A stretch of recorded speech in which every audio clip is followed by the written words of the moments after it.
hope is that we land there and we can basically unlock the secrets of an environment that existed a few billion years ago on Mars that was potentially a place that life could have survived.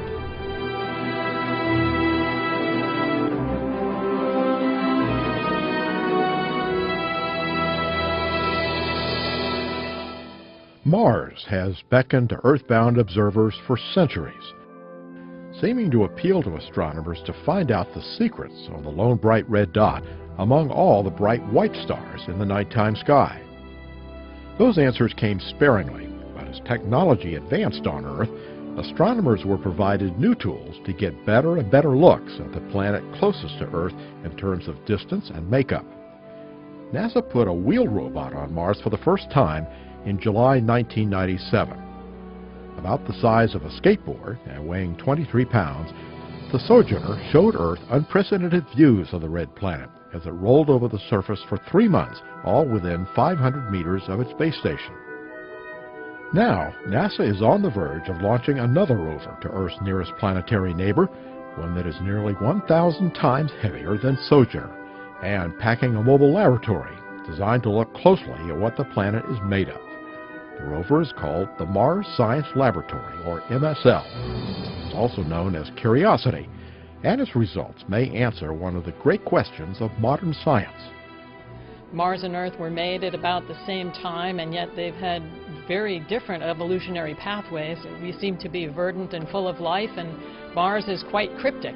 So we'd like to understand a little bit about the past of Mars. In fact, we'd specifically like to know whether or not Mars has ever been habitable, perhaps in some distant time, perhaps now beneath the surface.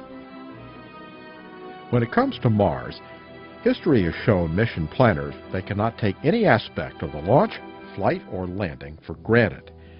NASA, the Russians and Soviets, and the European Space Agency all lost missions to the red planet at one time or other. It is tough to land on Mars. Sometimes it's even tough to orbit Mars. So Mars is difficult. Anytime you're going that far out and you're making that transition from not only orbiting and taking pictures, but add the complexity of slowing yourself down, putting a target on that planet and landing there. That's awesome. Launches to Mars also come with a strict time limit when the planets are aligned correctly to allow a flight. For MSL, we only get an opportunity every 24 to 26 months. If you miss it, you have to wait. Curiosity is to begin its flight to Mars packed inside the nose cone of an Atlas V rocket. It will fly through space for 9 months before beginning its work on the surface in August 2012. Like every mission to Mars, this one carries the most advanced tools available to conduct experiments on its own, millions of miles from Earth. And then the real new thing for this rover is the ability to actually drill into rocks on Mars, collect powder from those rocks, and deliver that powder to two relatively large analytical chemistry laboratories that are located inside the rover itself. So we deliver that powder, and we can uniquely determine its mineralogy, what minerals are present, as well as what chemical elements are present. And this will really give the scientists the core information they need to figure out whether Mars was a habitable environment. The rover is essentially like a geologist in a self-contained laboratory, and the capabilities that exist are probably the next best thing to sending a human astronaut to do the same job. It will also beam back remarkable views from the surface using state-of-the-art cameras, including 3D lenses. This is a vehicle on Mars, cruising around, drilling into rocks, chipping away at stuff to see what that planet's made out of.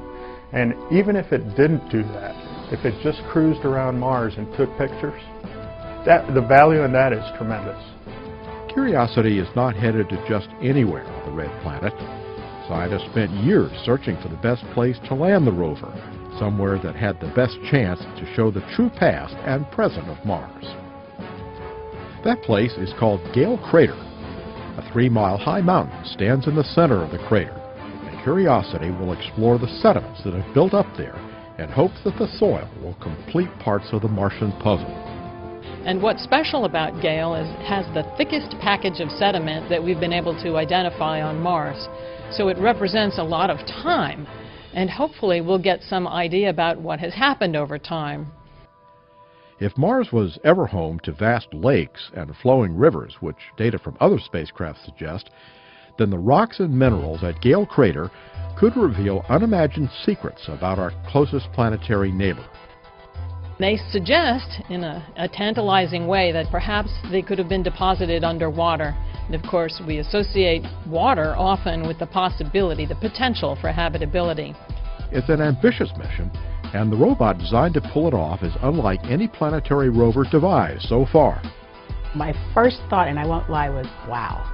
It's a very impressive spacecraft. The rover itself is much larger than anything that we've sent up before, but it's a very, very, very impressive spacecraft, and we're looking forward to some great science coming out of the mission. We couldn't use airbags this time because of the weight of Curiosity. So we went back to using rockets, but the novel design is this little rocket jetpack that flies the rover down and then lowers the rover down on a tether, lands it on the ground, and then that rocket jetpack flies off and we're done with it. That leaves the rover ready to rove around on its wheels and explore Mars. Relying on solar cells was ruled insufficient for a mission as ambitious as the Mars Science Laboratory.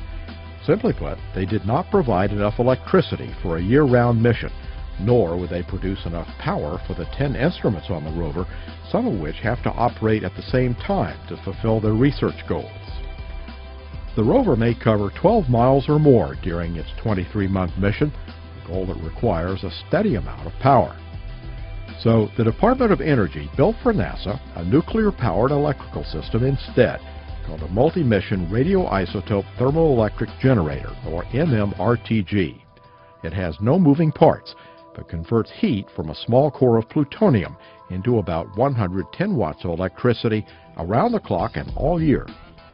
It's the same power source that enables probes to work in deep space on missions such as Galileo's examination of Jupiter, Cassini's unprecedented look at Saturn, and the New Horizons mission to Pluto and the farthest boundary of the solar system. It was also used on the surface of Mars by the Viking landers in 1976.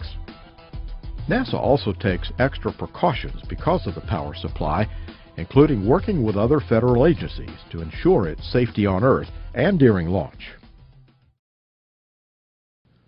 Looking at Mars through a telescope over the decades, astronomers have wondered what secrets the planet conceals. Even looking at the surface doesn't tell the whole story, which is why scientists have been eager to dig deeper every time they get a chance.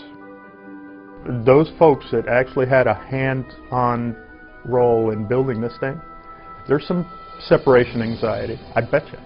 But now the next phase is, hey, I get to drive this thing, or I get to use the hammer drill on something. So that aspect of it is great. I've been working on Mars Science Laboratory for 7 years, and I'm extremely excited that we're getting ready to launch. 20 years from now, I think they'll look back and consider this a true landmark mission, a great stepping stone for human exploration beyond Earth orbit, and it will certainly be one for the history books.